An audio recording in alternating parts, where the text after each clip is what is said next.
हाँ भैया, आप जो सामने मेरी ये काली सी जो चीज़ देख रहे हो, जो एक ऐसी चीज़ की है, ऐसी खाते है जी कि आप अगर अनार के पौधे पर लगा दोगे तो आपके पौधे पर इतने अनार आएंगे, इसकी कुछ समारी नहीं होगी। बस इसका लगाने का और जानने का तरीका जो होगा वो आपको बता दूंगा। मगर आपको मैं ये बात बताने जा रहा हूँ कि अनार का पौधा गमले में देखो इस तरह का, अगर मेरे पास में ये गमला लगा हुआ है तो आप अनार के मारे तो कोई संबारी है ही नहीं। इस पर ढेर सारे अनार आ रहे हैं, आप सामने देख ही रहे होंगे कि काफ़ी ढेर सारे अनार होंगे और गुच्छों से आ रहे हैं भैया। आप गुच्छों से देख रहे होंगे, आप ऐसा नहीं है कि गुच्छों से अनार नहीं हुआ। और अभी इस अनार को कम से कम ज़्यादा नहीं तो 2-2.5 महीने इस अनार को लग जाएंगे मोटे होने में। और तभी आप देखोगे कि इस अनार के पौधे पे हाँ किस तरह के अनार पकते हैं और किस तरह के आते हैं भैया। तो मैं आपको इस गमले में अनार के पौधे के बारे में बता रहा हूँ कि किस तरह से आपको लगाना और किस तरह से चलाना है भैया। क्योंकि अनार का पौधा एक ऐसी चीज़ होता है कि हर एक अनार के पौधे पर फल नहीं आता है, क्योंकि बहुत से पौधा ऐसा होता है कि उस पर फल आने से रुक जाता है। तो मैं आप लोगों को बताऊँगा कि अगर अनार का पौधा अगर लाना है आपको, तो ये आपको देखना है कि बीजू पौधा नहीं लाना है भैया। जो हमारा जो अनार का पौधा होता है वो बीजू होता है, तो वो लंबा लंबा बढ़ जाता है और उस पर अनार आने के बिल्कुल भी चांस नहीं होती है बीजू पौधे पे। और कहीं से भी अनार लाओगे तो अनार चाहे कोई सी वैरायटी का ले आओ, इस बात से कोई मतलब नहीं होता है। मगर अनार जो होना चाहिए या तो वो गुट्टी का होना चाहिए या कलम का होना चाहिए, क्योंकि ये दोनों वैरायटी के अनार होंगे तो आप पे ये बात का मेरा दावा है कि अनार आएंगे ज़रूर। मगर अनार की मिट्टी का जो कारगर होगा वो मिट्टी अनार की जो होगी वो अपनी तरह से बनानी पड़ती है। क्यों कि अनार की जो मिट्टी होती है वो मोटी मिट्टी नहीं होती है अनार की जो हम बनाते हैं। क्यों कि इसके अंदर जो है मोटी जड़ नहीं पड़ती है, इसके अंदर बारूदा होता है। अनार के पौधे के अंदर जो होता है बारूदा होता है। तो हम लोग क्या करते हैं कि हम जो है जैसे ही इसकी खाद जो बनाते हैं मिट्टी और खाद जो गमले में जो पौधा लगाते हैं, तो सबसे मेन चीज़ होती है हमारी मिट्टी का कमाल। क्यों कि अगर हमारी मिट्टी बढ़िया है तो हमारा पौधा बिल्कुल साफ़ सुथरा और बढ़िया चलेगा, कोई ऐसी दिक्कत नहीं आएगी भैया। तो हमें जो है मिट्टी लेनी है आधी बालूसर वाली मिट्टी, जो आधी रेते की होनी चाहिए। क्योंकि अनार के पौधे में अगर पानी रुक गया तो ऐसा मान के चलिए कि अगर पौधा रुकते ही आपके अनार का पौधा सूखना चालू हो जाएगा। और इस पर जो पत्तियाँ होती नहीं है पीली पीली जो गिरती हैं, वो हमारी कमी से गिरती हैं। क्यों कि हम जो उसमें पानी डालते हैं और पानी रुक जाता है। जब पानी रुक जाता है तो पौधा हमारा झटका मानता है। अनार के पौधे को इतना पानी चाहिए जिससे उसका पानी नीचे को जितना डालें तो वो पीने के बाद में निकाल दे पानी, तो हमारा पौधा सुरक्षित और बढ़िया चलेगा भैया।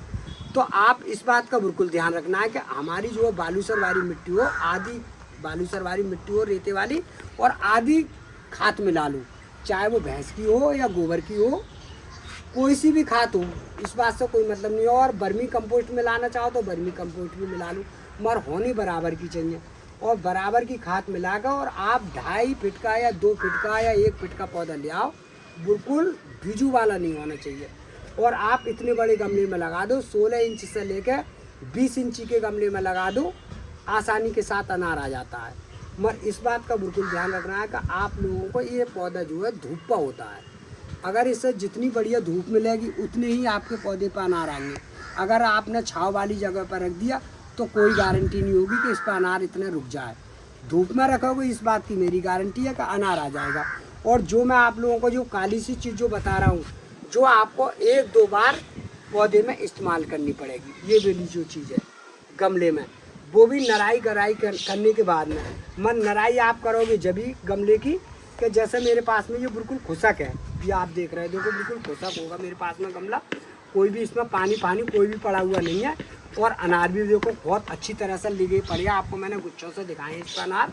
और अनार भी बहुत बढ़िया वाला अनार है और बिल्कुल मीठा वाला अनार है जी, क्योंकि इस पर हमने 2-1 बार आसानी के साथ खा के देख भी लिए।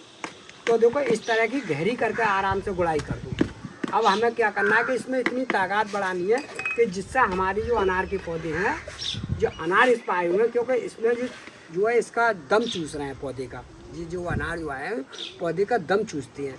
जब ये पक जाएंगे तो इन्हें हम सबको तोड़ने के बाद में जब ये इतनी किल्ली दे कर आएगा पौधा कि इस पर कोई जवाब नहीं होगा। मगर ये बात जो है कि भैया आएगा जी 1 साल में 1 बार, क्योंकि जो चीज़ें वो बता रहा हूँ, ये नहीं है कि जो 12 महीने वाला है, 1 साल में 1 बार आएगा। अब जो पक जाएगा फिर ये पौधा मेरा खूब अच्छी तरह से ग्रुप देना चालू कर देगा और तुम्हें कोई भी दिक्कत नहीं आएगी। पौधे की रौनक भी बनी रहेगी आपके घर पे और आप अनार बैठे भी घर बैठा खा लोगे। तो भैया देखो ये वाली जो खाद आप सामने देख रहे हो, ये फल फूल और पौधे के लिए बनी हुई है ये खाद, और इसका नाम है ह्यूमिक एसिड खाद, और हर एक दुकान पे ये मिल जाती है। आप सिर्फ ये वाला पैकेट ले लो, और लेने के बाद में आपको ये देखना है कि ये वाली जो खाद होती है वो ऐसी है ये खाद कि आप इस तरीक़ा से करोगे जो मैं आप लोगों को बता रहा हूँ कि ये एक पौधे के लिए सिर्फ इतनी सी लेनी है, आधे चम्मच, सिर्फ आधे से ज़्यादा मत लेना है। और इतनी जो लेने के बाद में आप देखोगे कि इसका पानी का बिल्कुल रंग ही बदल देगी जी। तो इस तरह से हम जो है जो आधी चम्मच इसमें डाल दिया मैंने। अब इसका पानी जो है इस तरह का हो गया, इतना काला पानी हो गया इसमें। अब जी अच्छी तरह से मैं इसे घोट लूँगा 2 लीटर पानी में, आधी चम्मच, कोई भी दिक्कत नहीं है। और ये आसानी के साथ इस तरह से आप बिल्कुल अनार के पौधे में इस तरह से डाल दो, बिल्कुल इस तरह से।